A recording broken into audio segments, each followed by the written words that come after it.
Welcome to Threatsafe. This is our podcast to help SMEs and SMBs and the people who manage IT within those businesses or responsible for IT to get the very best from the technology that they deploy and then also to manage their cyber security. Let's listen to this week's podcast. Hello everybody, welcome to Threatsafe episode 2 or season 2 episode 2. It's all the twos anyway, that's really important. I'm Martin Roberts, Managing Director of Newways, and I'm here with my colleague Toby Stevenson, Chief Technology Officer at Newways. We're not here in the same space, but we're showing the power of Teams and how you should use it. It's a brilliant tool. Hi Toby, how are you today? Yeah, good morning. I'm not bad at all, thank you. Good. Well refreshed after the bank holiday weekend. Absolutely, yes. Lots of DIY and stuff like that. Yeah, that kind of thing. That's the other thing. That's refreshing. Now, our Threatsafe episode 1, we talked about Threatsafe and how it allows us to go beyond the boundaries of cybersecurity, because some of the biggest threats our businesses face are actually created by ourselves in a way. And I just want to revisit that for this episode, and then we'll go on to wider things in future. We talked about the aged servers, the aged Ps, aged parents, aged servers, and how they deteriorate over time and how they create a threat to the business because they don't keep up with the technology and all that thing. I thought what we'd do is talk about just a few other things. I've got 4 on my list that a business needs to look at and to ensure that we keep abreast of the technologies and actually keep those products updated, either patched and such like, or accept that you don't need them anymore and you're going to replace them. You've got to spend some money. It's a tough one. My first, Toby, is PCs and laptops. Yeah, and I think that's a great place to start. Your servers is obviously the thing that comes to mind when we start talking about IT investments, because they're a big ticket item, but PCs and laptops and the other things we'll talk around are all can accrue a technical debt that if you don't make that investment and keep things up to date, ultimately it comes back to bite you. So with PCs, what are the issues that we can see? Well, there's the obvious cybersecurity ones. They're out of date, they don't get updates, that kind of thing, and this is probably more common than you may think, particularly in organisations that run some kind of factory or warehousing operation. Often there will be devices in those areas that perhaps are not running the latest versions of Windows. So PCs that maybe are controlling bits of plant machinery, or running scanning systems or printing systems. They can often be an older version of Windows. So there's a cybersecurity aspect from that perspective, in that they're out of date, they're not getting updates, they are a potential vector of compromise. But the other side of that coin is the reliability and the functionality. So these are older bits of equipment. They have typically a finite life. We touched last week that equipment will either break straight away or run forever. PCs, follow that maybe less rigidly than perhaps a server might do.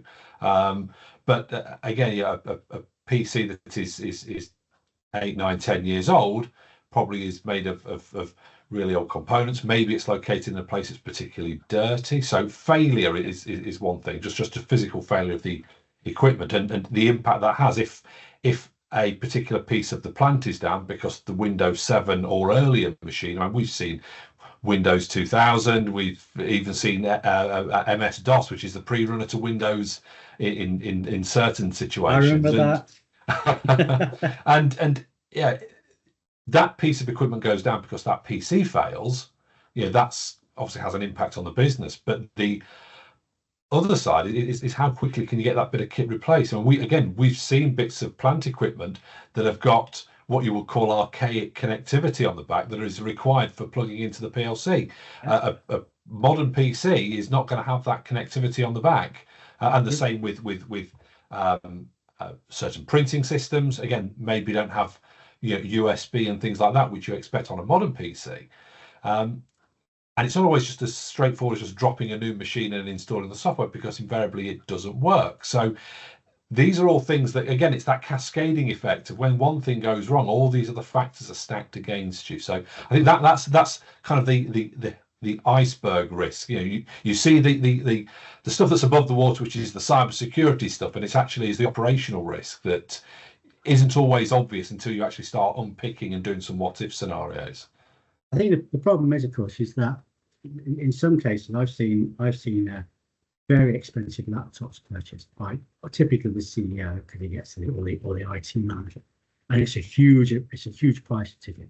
And when it comes to that person upgrading to another one, this machine is perceived as being, hey, this was the kit, this was brilliant. You can't throw this away. So it gets handed down to somebody else a bit further down, and that will happen along. And this laptop, which was a huge price tag 4 or 5 years ago, has got mythical status. This was the machine that was the top thing that was available, and how can we throw this away? We forget that actually in between times the power of that machine, the cost for processing power has dropped so much, the storage power has dropped so much that actually these days you can go and buy the same thing for half the price. And actually it was only because it was a new technology at the time that made it such a mythical thing. So if you've got one of those machines which has been, it's on its third or fourth owner in the business, and still is that thing which could go, oh, do you remember that? That was a price. Go and look at it first, because probably, your phone's probably got more power than it now. And it's ended up running old stuff to actually make it work. Yeah, it is a bigger false economy, doesn't it? Keeping that old piece of equipment because it was really expensive back in the day. Yes. And as you say, modern equipment soon supersedes its predecessors, and maybe for just a few £100 now, you've got equivalent computing power. Absolutely. So then the next thing is phones. So again, we get this the mythical kit. This was a brand new IBM. That's right. Yeah, this was the Ultra Pro Max version of the thing with the biggest storage capacity. Yeah. Yeah, and people drooled. You showed them to it, and they went, oh, that's a nice phone. And it could take 1 megapixel photographs and things like that. And it was the kit, and it gains this mythical status and sits around the organisation.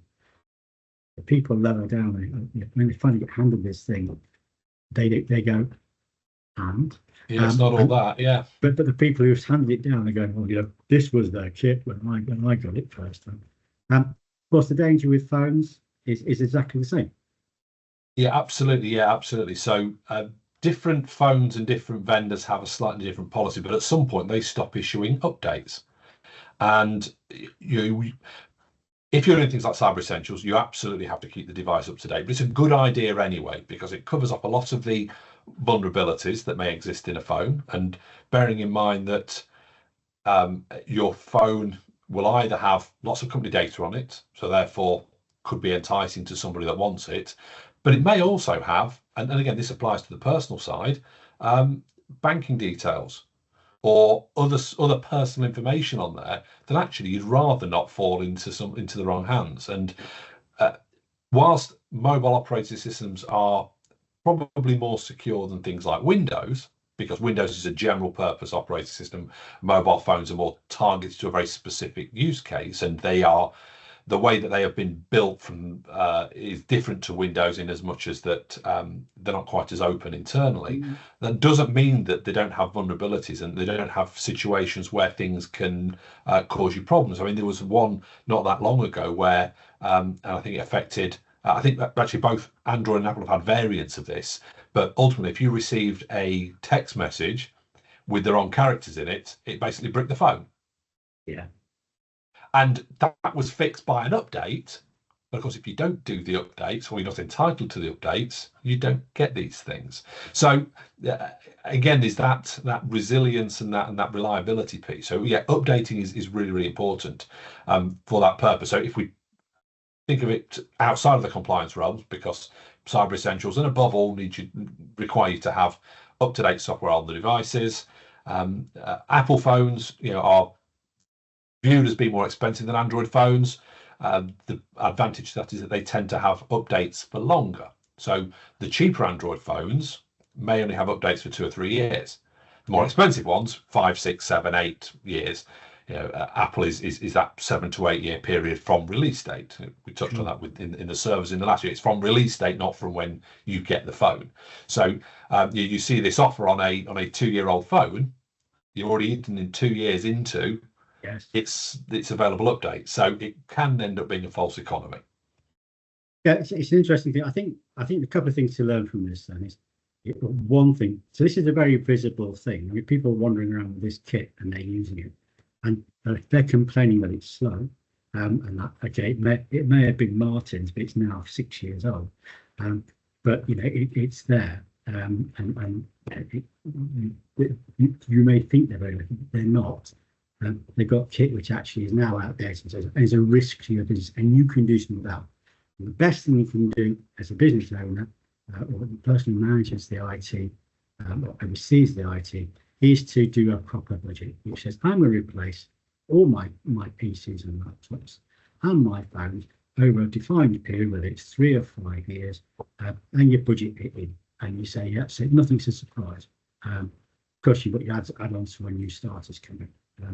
Okay, so then I'm going to talk about one final thing for this episode, which is, we've talked about things which are very visible, and people will complain about potentially, oh my goodness, is the thing that is the fit and forget item, or a couple of fit and forget items, which is routers.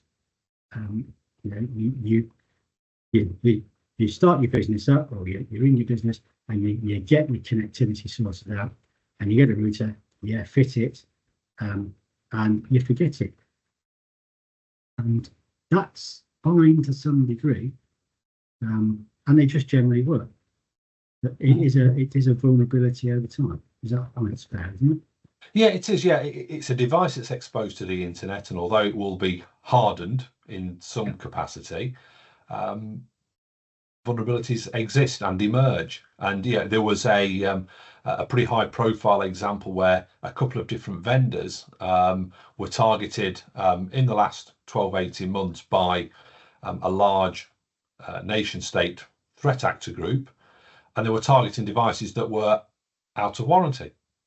So they knew that there was a vulnerability there and it was never ever going to be fixed, but because it had been installed, and these aren't necessarily your business or enterprise level firewalls. This is like home router or small office router devices. You install them, and as you say, Martin, they are set and forget. You put them in, and people forget about them. I mean, when was the last time you updated manually your home router, one you get from your ISP? Yeah, I do mine all the time. Excellent. That's exactly what I would expect. And some MSPs do it automatically, and that is a situation that's changing. But it wasn't that long ago when you got the one in from your ISP, or you went to PC World or Currys or somewhere like that, bought one off the shelf to replace the one that came, and it just goes in and it gets left. Now, these are all running an operating system. These all have vulnerabilities that get discovered over time, and they're sat on the internet all day, all night, and it's not hard for an attacker to perform reconnaissance over time to understand where all these devices are. Now, there's a resource on the internet called Showdown, which is an automated tool which goes up and it just scans the entire internet to find out what's opening and listening. And it's quite easy to create an account on there, go to that site and find a particular brand of router that is known to be vulnerable, or to find other internet exposed devices. And that's how attackers can start a campaign of widespread attack. I'm not sure you haven't just started a whole new threat just by mentioning that, Tony. But hey, so folks, I mean, I guess you need to, if you've got go and check your routers and speak to your MSP, speak to your IT department. If you've not looked at it for 12 months or more, yeah, you need to go and check it. Or get someone to check it for you, make sure it is updated, it is on the latest. And then finally for this episode, I'm just going to make an appeal to people, which is about USB sticks. They're really convenient, but and it's absolutely certainly more convenient than logging into a drive somewhere or to the approved company one, where you can drop files and share them. USBs are really useful, typically on the key and such like, and a lot of them aren't encrypted as they should be. And if somebody gets hold of them, all those really important things could be available to somebody very easily indeed without much effort. And also, just having USB is not the thing that's there to say. Yeah, they're a double-edged sword. They make things convenient, but that convenience is also their downfall, in that the stuff that goes onto there can be easily transferred outside the controls of the company. And as you say, if they're not properly secured, then it'd be just like leaving printed documents in the street. So yeah, not the best. Okay. Well, thank you very much, everyone, for tuning into Threatsafe episode 2. Thank you, Toby. We've tried to make that brief and quick. These are things that you can do today to start improving security around your business and reducing threats in your business. We'll expand on a few more things in future episodes. But again, thank you very much for listening today. Thank you for listening. Or if you've done it again, you've watched us, congratulations. You've got a different environment.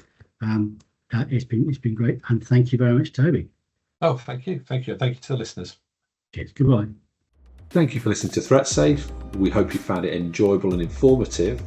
Please reach out with any comments, feedback, questions, and we look forward to seeing you soon.